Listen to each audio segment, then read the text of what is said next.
STF का शुक्रगुजार हूँ कि उन्होंने मुंबई से मथुरा लाते वक्त मेरा इनकाउंटर नहीं कर दिया विकास दुबे की तरह, वरना तो शायद वो मुझे मार ही देते।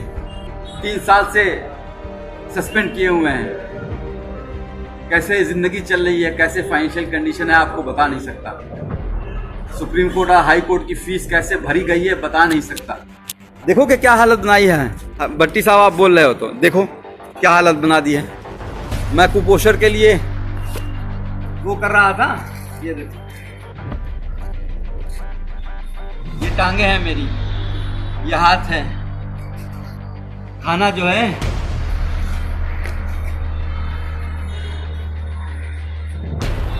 जिंदगी का, जो मैं खुद कुपोषण का बच्चों का इलाज किया करता था, आज खुद कुपोषित हो गया।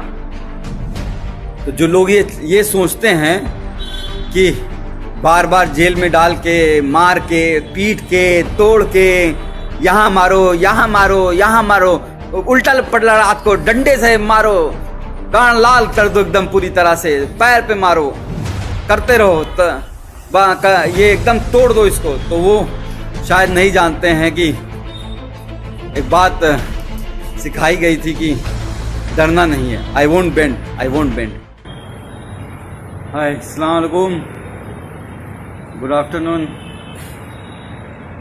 8 महीने का टॉर्चर। तो सबसे पहले आप सब लोगों का 138 करोड़ भारतीयों का, अपने देशवासियों का मैं शुक्रिया अदा करना चाहूँगा, धन्यवाद अदा करना चाहूँगा, जिन्होंने मेरे लिए सोशल मीडिया पे हो, चाहे दुआएं मांगी हों, चाहे प्रार्थना की हो, चाहे मंदिर गए हों, गुरुद्वारा गए हों, मस्जिदों में, चर्च में, हर जगह जहाँ से इतनी दुआएं मेरे लिए हुई हैं, मैं सोच भी नहीं सकता था कि लोग मुझे इतना चाहते हैं। आप सबका बहुत बहुत शुक्रिया। वरना तो इस बार जेल में इतनी, मतलब 5 दिन तक मुझे खाना तक नहीं दिया गया। इतना टॉर्चर किया गया, मेंटली भी और फिजिकली भी, कि क्या बताऊं आपको। अगर कहा जाए खुद को पोषण का शिकार हो गया हूं। पैर दिखोगे कभी, अभी दिखाता हूं तो ऐसा लगेगा कि मतलब लकड़ी हो गया है, पर निकल आया बाहर। और जुडिशरी का बहुत शुक्रगुजार हूं। जुडिशरी ने एक बहुत अच्छा डिसीजन दिया है। वो मेरा ऑर्डर ले आना। जुडिशरी ने बहुत अच्छा ऑर्डर दिया है और उन्होंने साफ साफ कहा है कि डॉक्टर कफील ने जो अलीगढ़ में भाषण दिया था, वो कोई भड़काऊ भाषण नहीं था। वो देश की यूनिटी के लिए, अखंडता के लिए, एकजुटता के लिए था। और उन्होंने साफ साफ कहा है, डॉक्टर कफील ने,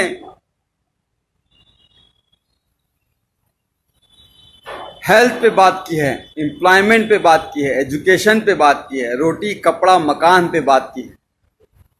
हाँ, ज़रूर एनटीसीए के खिलाफ बोला है, एनआरसी के खिलाफ बोला है, पर यह भी कहा है कि जो भी प्रोटेस्ट हो, गांधी जी के अहिंसा के, सद्भावना के साथ होना चाहिए। कोई हिंसा नहीं होनी चाहिए। सबसे मिलकर, भाईचारे के साथ मिलकर सबको साथ आना चाहिए। फिर भी उसके बाद जिस तरह से मुझे टॉर्चर किया गया, मुंबई एयरपोर्ट से पकड़ के 48 घंटे तक इंटरोगेट किया गया। एसटीएफ की टीम ने ऐसे ऐसे सवाल पूछे, अरे आपने तो कोई पाउडर बना लिया है जिससे करोड़ों इंडियन मर जाएंगे। मैंने कहा भैया, मैं डॉक्टर हूँ बच्चों का, मैं कहाँ से पाउडर बना लूँगा। कोरोना की बात कर रहे हैं क्या? तो आप चाइना से पूछिए। आप सरकार गिरा रहना चाहते हैं, हमारे पास फ़ोन रिकॉर्डिंग, हमने कहा लाइए सुना दीजिए, एक भी सबूत आपके पास हो तो। मैं कोई पॉलिटिशियन तो हूँ नहीं। आप जापान गए थे, मैंने कहा हाँ, पाकिस्तान क्यों नहीं बोल दिया? अरे जापान कैसे, इंडिया से बाहर कैसे जा सकता हूं जब पासपोर्ट मेरा जुडिशरी के पास जमा है। तो एक तरह से बहुत टॉर्चर किया। फिर जेल में रह के, जेल में ऐसी जहां रखा जहां पे 150 कैदी थे। वो 9 महीने का बीआरडी ऑक्सीजन ट्रेजेडी के बाद जो 9 महीने का दर्द था, उसको उससे ज्यादा, उससे कई गुना, हजारों गुना ज्यादा पतली पानी की तरह दाल, कच्ची रोटियां, वही सुबह शाम खाना है। जीना था। उम्मीद थी कि आप लोगों से दोबारा मिल सकूंगा, मुखातिब हो सकूंगा, आप लोगों से बात कर सकूंगा, और आप सबकी दुआएं काम आई। आज आपके साथ हूं फिर से दोबारा।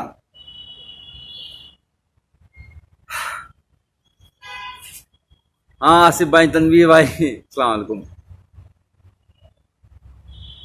मथुरा की नगरी, कृष्ण जी की पवित्र नगरी में रह के बहुत कुछ सीखा कि किस तरह से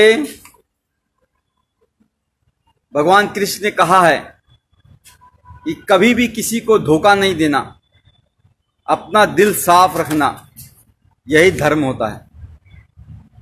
और हम लोग रामायण देखते थे 9 बजे से 10 बजे तक, हर रोज आता था, लॉकडाउन के टाइम भी। तो उसमें भी जो उत्तर रामायण में महर्षि वाल्मीकि जी ने श्री रामचंद्र जी को जब एक बात कही थी, जब उन्होंने धनुष उठा लिया श्री लव कुश के खिलाफ ही, तो उन्होंने कहा था कि राजा का धर्म राजधर्म होता है, राजहट नहीं। पर यहां तो राजा मेरा बाल हट पे आ गया है। बच्चों की जान बचाने की कितनी बड़ी सजा दोगे भाई? क्या बच्चों को जान बचाना इतना बड़ा गुनाह हो गया था? सारे लोग फोन कर रहे हैं, फोन नहीं कीजिए कोई भाई, मैं कुछ देर बात कर लूँ, बहुत दिनों बाद, 8 महीने बाद आपसे। राकेश चौधरी साहब शुक्रिया, वैभव पाठक थैंक यू यार, थैंक यू। इरफान खान साहब सलाम, आई लव यू टू। तो मैं ये कह रहा था कि महर्षि वाल्मीकि जी ने श्री रामचंद्र जी से कहा कि बाल हट मत करो। इस तरह से प्रताड़ना देना, 9 महीने उस वक्त जेल रखना, फिर बहराइच वाले कांड में भी 2 महीने जेल रखना, फिर 8 महीने इतना टॉर्चर कराना। जेल में बार बार सिर्फ यही कहा जा रहा था कि तुम उन 70 बच्चों की बात नहीं करोगे, जो 70 बच्चे ऑक्सीजन की कमी से मर गए हैं, उनकी कभी बात नहीं करोगे, उनको भूल जाओ। कैसे भूल जाऊं? अपने सामने मरते हुए उनको देखा है। कोरोना के टाइम जब इस भारत में, इंडिया में कोरोना ने एंट्री नहीं की थी, 27 जनवरी को मैंने वीडियो डाला था कोरोना पे लेके, और उस वक्त मैंने साफ साफ कहा, बताया था क्या करना है, क्या नहीं करना है, कैसे इससे बचना है। और 30 जनवरी को पहला केस इंडिया में आया। मैंने माननीय प्रधानमंत्री नरेंद्र मोदी जी को 19 मार्च को ही एक लेटर जेल से सुप्रिंटेंडेंट जी के द्वारा भिजवाया, और उसमें साफ कहा कि हम कम्युनिटी ट्रांसमिशन से बच नहीं सकते, हमारा भारत देश ऐसा है। क्योंकि मैंने पूरा भारत घूमा है, कितनी गरीबी है, एक एक घर में 4-4 लोग कैसे रहते हैं, एक पूरी झुग्गी झोपड़ी बस्ती होती है, हजारों लोग उसी में रहते हैं। जैदू भाई जी, तो उसमें रहते हैं, वो कैसे रहते हैं, वो कैसे दूरी, 2 गज की दूरी रहो, कह देना आसान होता है, पर वो इतना आसान नहीं है गरीबों के लिए। कितने माइग्रेंट बेचारे चलते चलते गए, ट्रेनों में दब गए। गरीबी कितनी है, आज क्या हालत हो गई है हमारे देश की। कोरोना वायरस इस तरह से फैल चुका है कि हम दुनिया के दूसरे नंबर पे पहुंचने वाले हैं, ब्राजील को भी छोड़ देंगे। श्री नरेंद्र मोदी जी के दोस्त ट्रंप साहब, और ये इंडिया फर्स्ट और सेकंड नंबर पे रह गया है। 48 लाख कोरोना वायरस केस हो चुके हैं और 60,000 से ज्यादा मौतें हो चुकी हैं। बहुत कुछ करना चाहता था इस कोरोना वायरस के लिए, 8 महीने में शायद बहुत कुछ कर सकता था, पर करने नहीं दिया गया। जेल में जानबूझ के मुझे इस तरह से रखा गया कि मतलब समझ लीजिए कि टॉयलेट करने के लिए आधे आधे घंटे के लिए लाइन लगानी पड़ती थी, नहाने के लिए आधे आधे घंटे के लिए लाइन लगानी पड़ती थी। गर्मी इतनी हो जाती थी कि कपड़ा पहन के पूरा नहा के पूरा बिस्तर बिछा के बिस्तर को भी भिगा देता था, तब जाके लेटता था। और वो 150 लोग 534 लोगों की रहने की जगह है वो, लेकिन 1600 कैदी थे। अब बताइए वहां पे कैसे सोशल डिस्टेंसिंग हो जाएगी? वो ख्वाब था। लोगों की सांसें, लोगों की बदबुआं, लोगों की मतलब पेशाब की महक, और एक टॉयलेट होता था, 150 लोगों के बीच एक टॉयलेट। किस तरह से जिंदगी गुजरी है। और एक बात बता दूं, सिर्फ मैं नहीं सफर किया हूं, पूरी फैमिली को हरास किया है। पूरी फैमिली को जिस तरह से प्रताड़ित किया गया है उसका कोई बयान नहीं है। गोपाल दीक्षित जी, शेखर जी, मैं हायस कर रहा हूं अपनी सेहत, अब तो कुछ बनाऊंगा। वहां तो पतली दाल से जिंदगी बस चलानी थी। तो मेरा बच्चा जो 11 महीने का था, जब चल नहीं पाता था तो उसे छोड़ गया था, आज चलता है, दौड़ता है, बोलता है। पिछली बार भी जब बीआरडी में 70 बच्चे मरे थे और उस वक्त भी बिना बात के झूठ केस में फंसा के जेल भेज दिया गया। और जब 9 महीने बाद हाई कोर्ट ने कहा कि अरे डॉक्टर कफील की कोई गलती नहीं थी, इंक्वायरी रिपोर्ट में आ गया अरे डॉक्टर कफील की कोई गलती नहीं थी, तो भी जब बाहर आया तो मैंने अपनी बच्ची को चलते हुए देखा। उस वक्त भी अपनी बच्ची जब वो को छोड़ के गया था तब भी वो 11 महीने की थी, चल नहीं पा रही थी और बड़ी हो गई थी। आज मेरे दोनों ही बच्चे, मैं खुद अपना बाप होके, मैंने दोनों बच्चे, मुझे बाप पापा का मतलब नहीं समझते हैं, अब्बू जान का मतलब नहीं समझ पाते हैं, पिताजी का मतलब नहीं समझ पाते हैं। ये दर्द है। मेरी माँ 65 साल की बूढ़ी होके हाई कोर्ट और सुप्रीम कोर्ट के चक्कर लगाती रही, तब जाके ये जीत हुई है। और जुडिशरी ने इतना अच्छा ऑर्डर किया है। एक बात और करा दूं, एसटीएफ का शुक्रगुजार हूं कि उन्होंने मुंबई से मथुरा लाते वक्त मेरा इनकाउंटर नहीं कर दिया विकास दुबे की तरह, वरना तो शायद वो मुझे मार ही देते।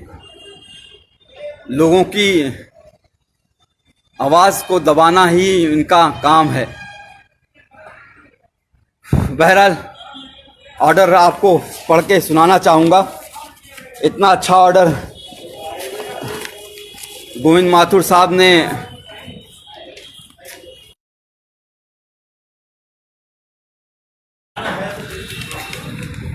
किया है। सुप्रीम कोर्ट का भी धन्यवाद करूंगा, वरना तो हाई कोर्ट में डेट पे डेट हर 14 दिन पे कैसे एक एक दिन कटेगा, एक एक घंटे कटेगा, ये सोचता था।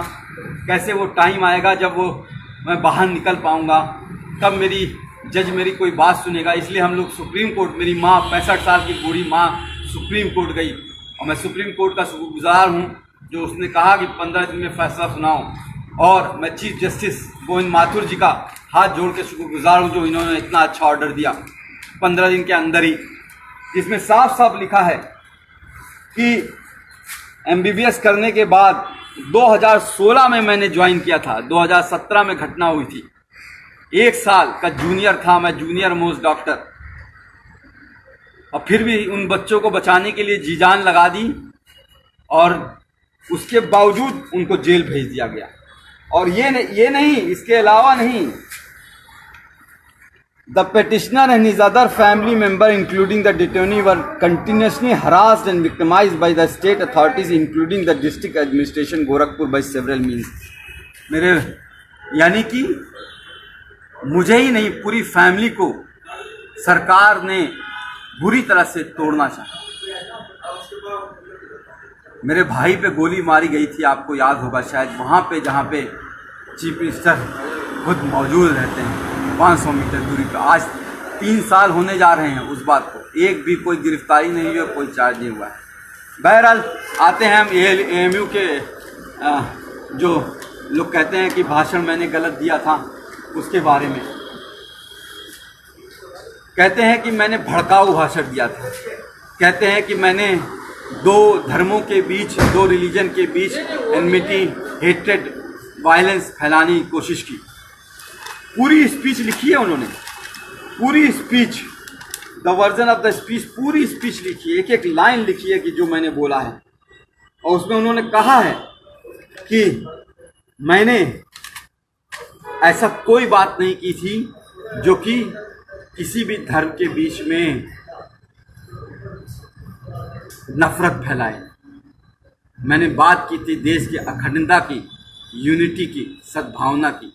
मैंने बात की थी एजुकेशन की, हेल्थ की, एम्प्लॉयमेंट की, इकोनॉमी की, रोड की, हाउसिंग की।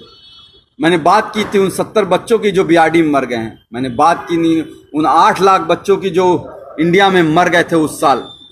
मैंने बात की थी कि हमारे 50% बच्चे कैसे कुपोषण का शिकार हैं। मैंने बात की थी कि इंडिया कैसे एड्स और HIV का हब बनता जा रहा है। मैंने बात की थी कि 72% ऑफ पॉपुलेशन हमारी अभी भी हेल्थ स्ट्रक्चर वहाँ पे है ही नहीं। आज हालत दिखाई दे रही है ना। आज कह रहे हैं हम इतना GDP खर्चा करेंगे, 1% GDP खर्चा होता था। एक गरीब को इलाज नहीं मिलता है और मर जाता है तो बेचारे कंधे पे लाद के लेके चले जाते हैं। उसके लिए लड़ा था, कैंप किया, पूरा इंडिया घूमा, 103 कैंप किए, 50,000 बच्चों को देखे, मुफ्त में दवाइयाँ दी। अकेले नहीं किया, बहुत से डॉक्टर्स, बहुत से लोग मेरे साथ शामिल थे, बहुत लोगों ने साथ दिया।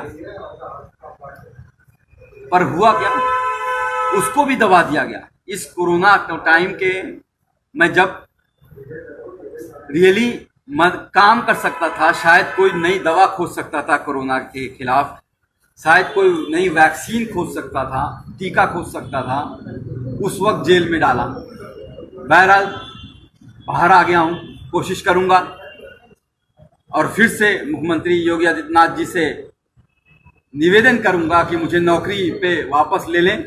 3 साल से सस्पेंड किए हुए हैं। कैसे ज़िंदगी चल रही है, कैसे फाइनेंशियल कंडीशन है, आपको बता नहीं सकता। सुप्रीम कोर्ट और हाई कोर्ट की फीस कैसे भरी गई है, बता नहीं सकता।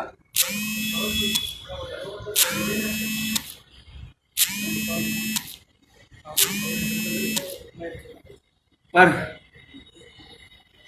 लड़ा, कहते हैं ना इस जुल्म की दौर में जुबां, कहते हैं ना कि इस जुल्म के दौर में जुबां खोलेगा कौन। अगर हम भी चुप रहेंगे तो बोलेगा कौन। तो बोलना ज़रूरी है, किसी न किसी को कुर्बानी देनी होगी और शायद ऊपर वाले ने मुझे चुना है। बहरहाल बाहर आ गया हूँ, कोशिश करूँगा कि सबसे पहले बिहार, असम, केरल, कर्नाटका, तमिलनाडु, जहाँ पे बाढ़ आई हुई है, बाढ़ से तो एक बहुत बड़ा नुकसान होता है। घर डूब जाते हैं, घर टूट जाते हैं, लोग बिखर जाते हैं। लेकिन सबसे ज़्यादा नुकसान तब होता है जब बाढ़ का पानी चला जाता है। पिछली बार हम लोग केरल और असम और बिहार में हम लोगों ने बहुत काम किया था और इस बार भी काम करना चाहूँगा, क्योंकि बाढ़ का पानी बीतने के बाद बहुत सी बीमारियां आती हैं, महामारी आती है, chikungunya, malaria, dengue, Kalra, skin disease, चमड़ी की बीमारियां, आँखों की बीमारियां, कान बहना बहुत होता है।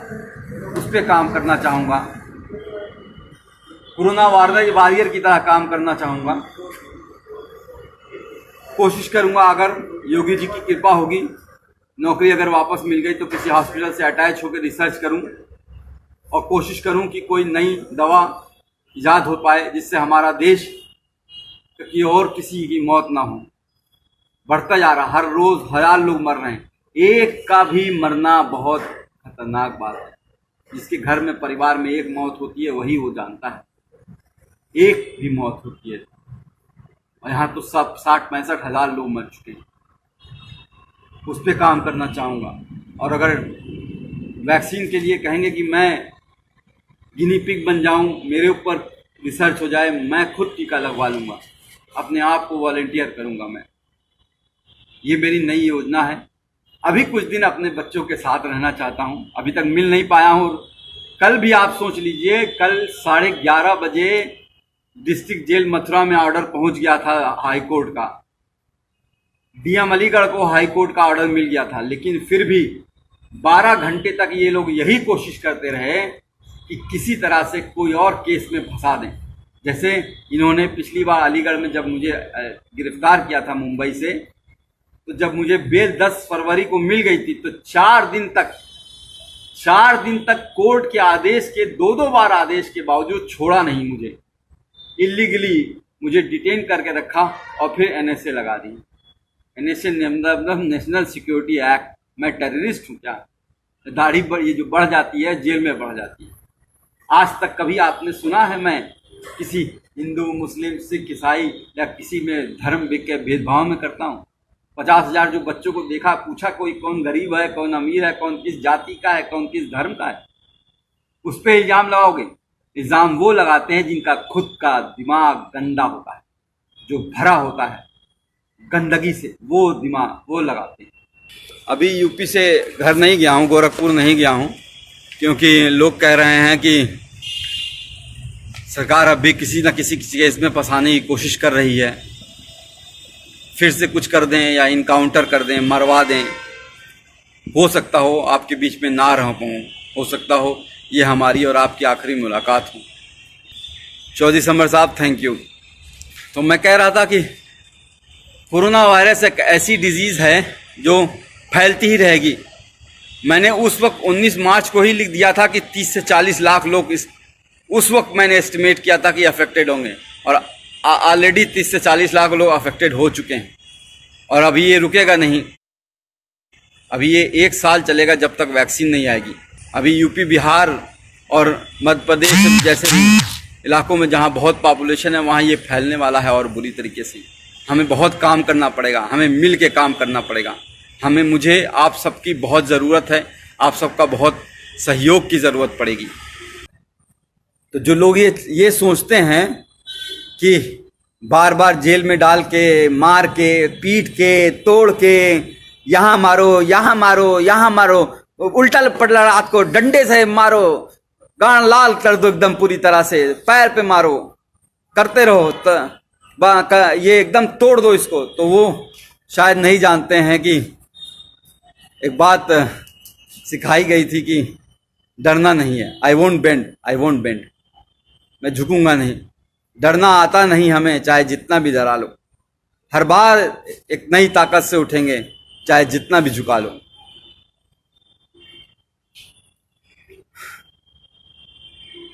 कहते हैं ना कि लोग हमें दुश्मने जान कहते हैं, अरे हम इस मुल्क की मिट्टी को भी अपनी माँ कहते हैं। उसको तुम जो है उस पे एनएसए लगा देते हो हैं? कोर्ट ने कहा है कि जो कुछ है यह अवैध एनएसए लगा है, सारा अवैध लगा है। देखो कि क्या हालत बनाई है। भट्टी साहब आप बोल रहे हो तो देखो क्या हालत बना दी है। मैं कुपोषण के लिए वो कर रहा था, ये देखो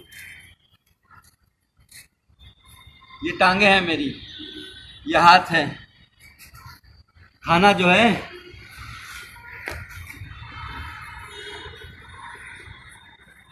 जिंदगी का, जो मैं खुद कुपोषण का बच्चों का इलाज किया करता था, आज खुद कुपोषित हो गया। घर वालों को किस तरह से परेशान किया गया है वो बता नहीं सकता, पर आप लोग जो 138 करोड़ देशवासी हैं मेरे, उन सबका साथ मैं कभी भूलूंगा नहीं। खासकर कुछ लोगों का जो लोग बहुत करीब थे, इंदिरा जयसिंह मैम, फुज़ैल अयूबी, इबाद साहब, मनोज सिंह, मनोज पांडे, मनीष सिंह, एडवोकेट मनीष सिंह, दिलीप कुमार साहब, नजरुल इस्लाम साहब, और ऐसे बहुत से लोग हैं, बहुत से लोग। मीनाक्षी शुक्ला मैम,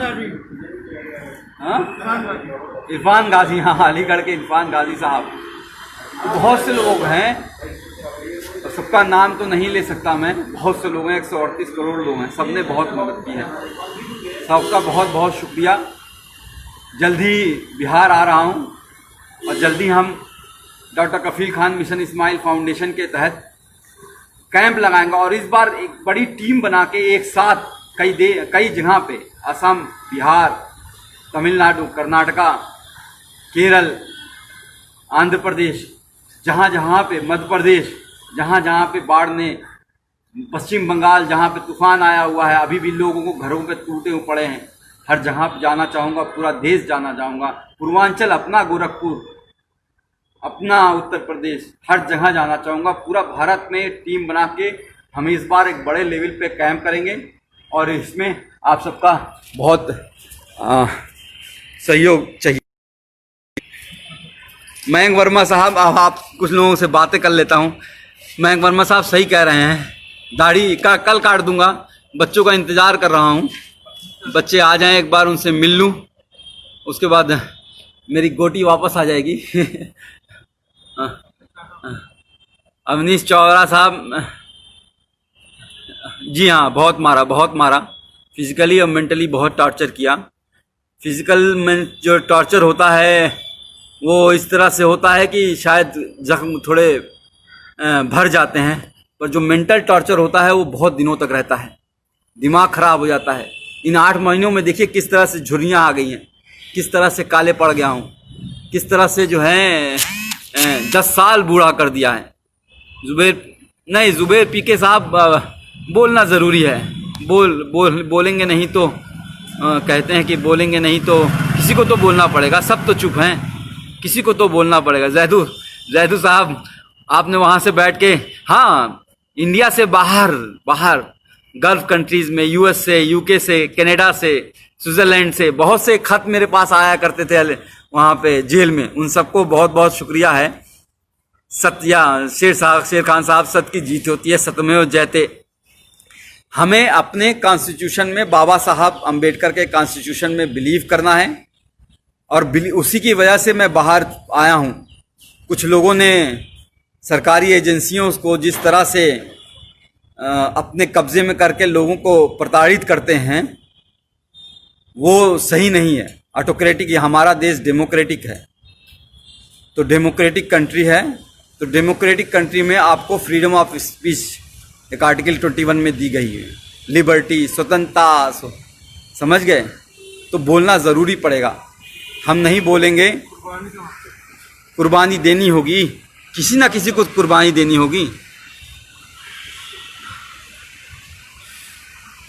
तुर्तमस शिरोम कुमार साहब, यस, थैंक यू।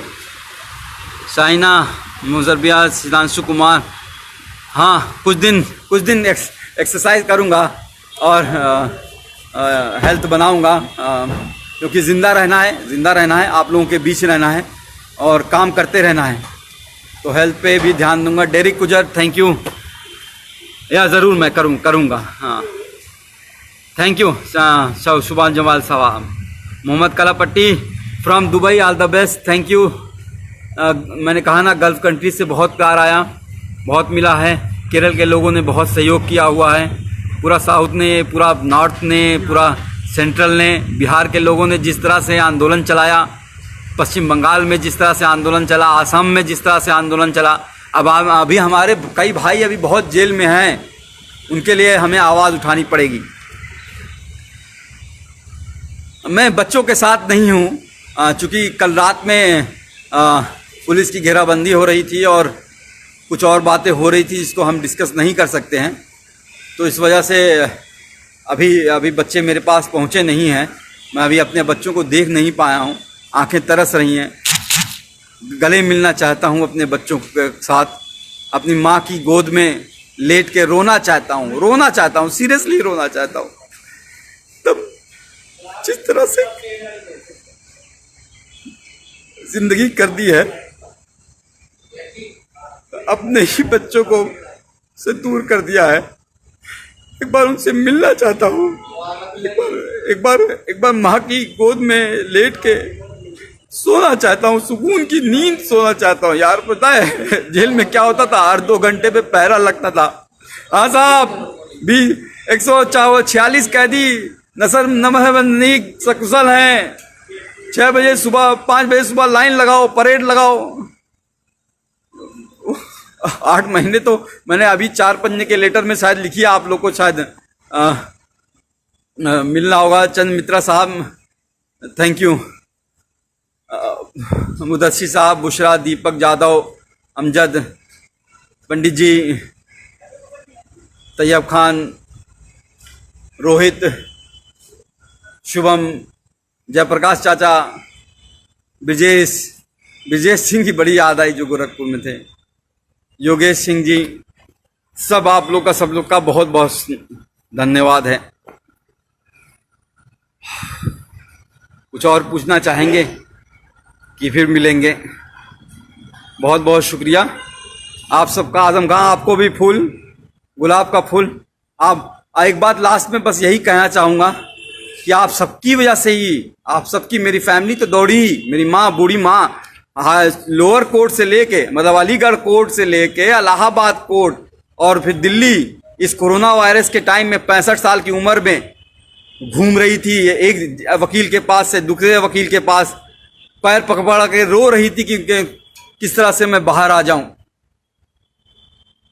तो उनका तो है ही योगदान, भाई बहनों का तो योगदान है ही, आप सबका ही बहुत बहुत योगदान है। आप सबके बिना शायद, जो ट्विटर में मैंने सुना 12 लाख लोग एक बात हो गए। ट्विटर अकाउंट मेरा बैन किया हुआ है, डॉक्टर DRKFEL खान करके है, उसको बैन किया हुआ। उसके लिए आवाज़ आपको उठानी पड़ेगी।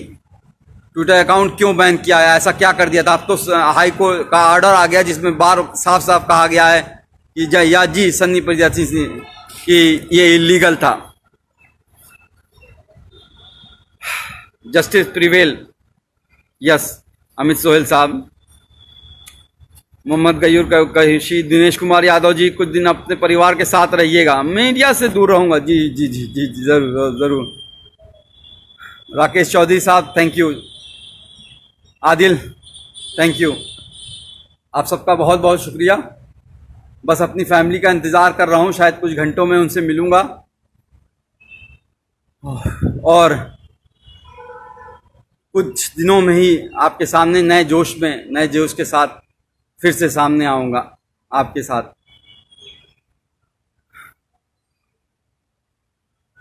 जी मैथ्यू साहब, Mridula how are you? Ubaid, Sanoj Kumar ji, thank you. Doctor Kirti Sinha, Mudassir Khan साहब जी, जासिब, इतने सारे गुलाब मत भेजिए भाई। बस नईमुद्दीन साहब, जैसे आप कह रहे हैं कि वैसे ही आप लोगों का साथ चाहिए होगा। हम लोगों को जो मेन बेसिक इशू है, रोटी कपड़ा मकान और स्वास्थ्य और नौकरी और शिक्षा की बात करनी है, उस पर ही हम लोगों को काम करना है कि हर गरीब को, 138 करोड़ भारतीयों को, देशवासियों को उनका अधिकार मिले। चाइना जो है घुसा जा रहा है देश के अंदर, इस तरह से नहीं। हमारे सैनिक पाकिस्तान की सरहदों पे मारे जा रहे हैं रोज, उस तरह से नहीं। सबको मुंह तोड़ जवाब देना है।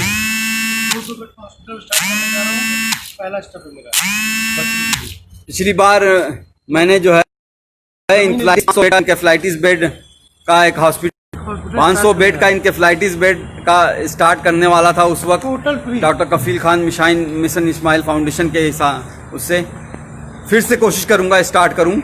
और जहां पे हीरू यादव लश्कर साहब, फिर से स्टार्ट करूंगा और कोशिश करूंगा कि ज़मीन जल्द से जल्द ले लूं और हर गरीब का वहां पे फ्री इलाज हो जाए, वैसे ही जैसे बड़े बड़े हॉस्पिटल में नोएडा में और गुड़गांव में और दिल्ली में और अहमदाबाद और कोलकाता और में होता है, फ्री में। मतलब कंसल्टेशन से लेके हर चीज़, दवाई और खाना और रहना सब कुछ फ्री होगा, आना जाना तक फ्री करेंगे इंशाल्लाह। जी, आप सबका सहयोग है, इसकी ज़रूरत होगी। जय हिंद, जय भारत, जय मूल निवासी।